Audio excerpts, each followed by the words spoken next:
بسم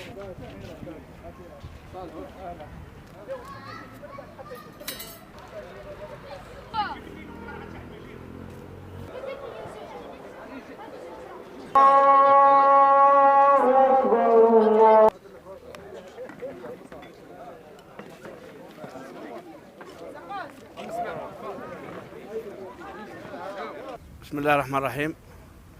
هو معرضون يا جماعه تاع الافطار هذه، داروا المناسبه، قال لك تاع المجموعه تاع الافطار هذه، قال لك الشرطه تاع النظافه، قال لك نحبوهم بزاف، كثر خيرهم، داروا خاطرنا وكثر خيرهم. وكاينه حاجه ثانيه يطلبوا لنا الشفاء المعيد بالهادي المعلم نتاعنا، راه ثاني تعبان المخلوق، وربي يشافيه ان شاء الله. طلبوا لنا الشفاء ليهم. السلام عليكم. نشكر مجموعة الإيجابية على هذه المبادرة الجميلة للم المجتمع في هذه المنطقة بالمناسبة الرمضانية هذه. مبادرة جميلة ونتمنى أنها تعم على جميع أقطار الوطن إن شاء الله. الآن رانا في المسجد البشير الإبراهيمي اللي هو أكبر مسجد في مدينة بوسعادة.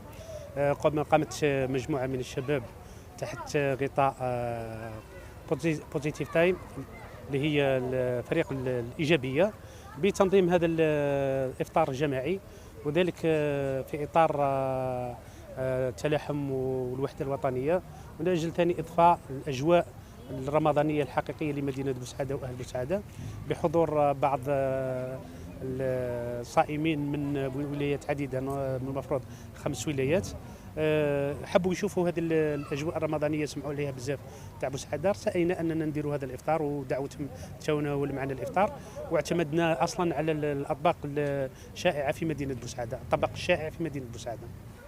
بسم الله الرحمن الرحيم، والصلاة والسلام على أشرف المرسلين. ما بعد، اليوم رانا في شهر رمضان المبارك في مدينة بوسعادة، ننظم هذا الإفطار الجماعي لمجموعة الإيجابية لمدينة بوسعادة على شرف عمال حظيرة بلدية بوسعادة، عمال النظافة الرجال اللي راهم قايمين على نظافة مدينة بوسعادة، بارك الله فيهم إن شاء الله، ونشكرهم على كل ما يبذلوه من جهد لتنظيف مدينة بوسعادة.